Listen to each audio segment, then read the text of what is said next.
Hey, so does anxiety show up for you as worrying a lot? Maybe you worry about what other people think about you or how you will accomplish your goals. Maybe it's about money or your health or like about everything all the time. I can totally relate, and so can so many of my clients over the last 25 years. So there are going to be some things that we worry about in life, no matter how much we work on ourselves, just because there's some big, difficult things in life that bring about worry. But so often, so much worry is brought about by this complex trauma, this stored complex trauma called learned distress, and the survival mechanism that your brain developed early in life to manage it and to allow you to fit well in your family. And there are quite a number of ways I've seen that over the years. Here are some big ones.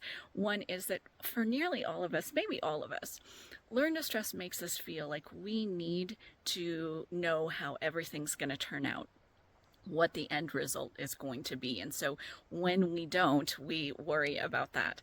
For some of us, learned distress causes this feeling that in order to be okay, we must be more perfect all the time at doing things.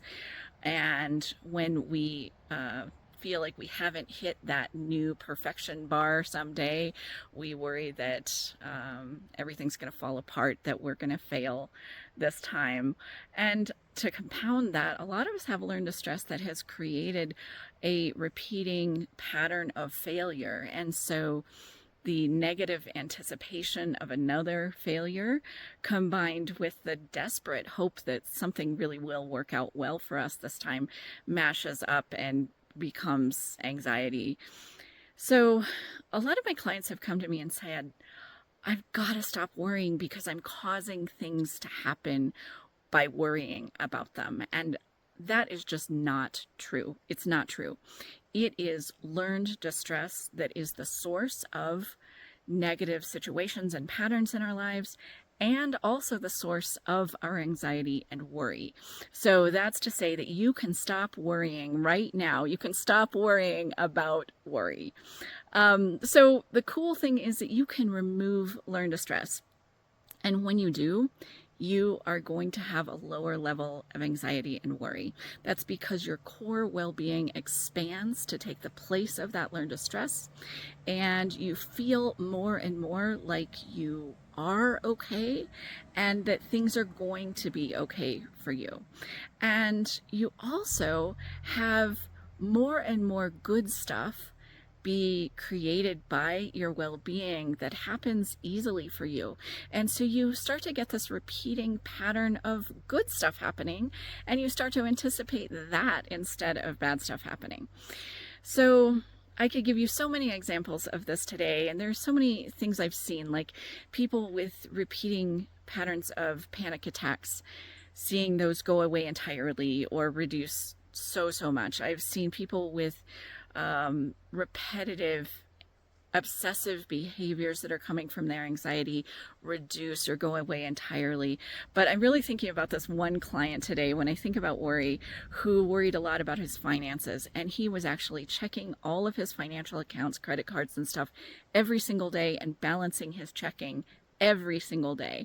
And that was not bringing down his anxiety levels at all. And so he said, Sarah, we got to work on this.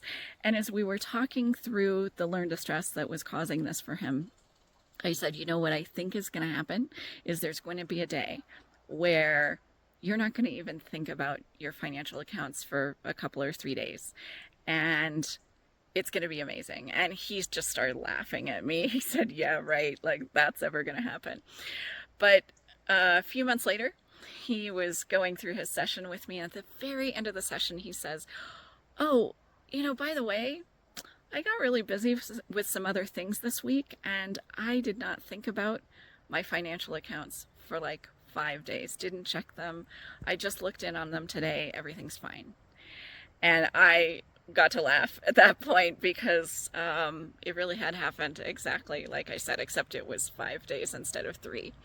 And so this is what happens when you remove learned distress.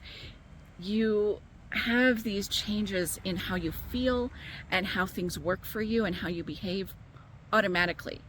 instead of having to work so hard to have good things happen, these things just happen. It's kind of like a side effect of removing the learned distress rather than what we're used to doing, which is fighting it, controlling it, managing it.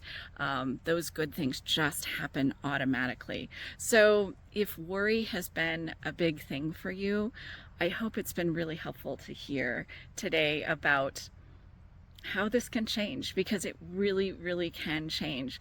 And yeah, so thanks so much for joining me today, and I will see you again next time out here in nature, and I hope you have a great day.